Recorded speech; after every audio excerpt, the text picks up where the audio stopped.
Dengelun kisah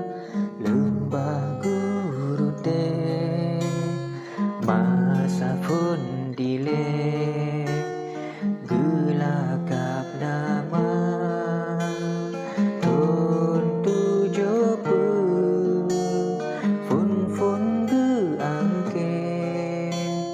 Husin umri dile yang gerak pertama anggota gehimpun bersusun lagi dari Lungguru te sampai Cantangin batas Sumatera rencana melotana tahun 2000 si kurang belah dile Insya Allah menghasil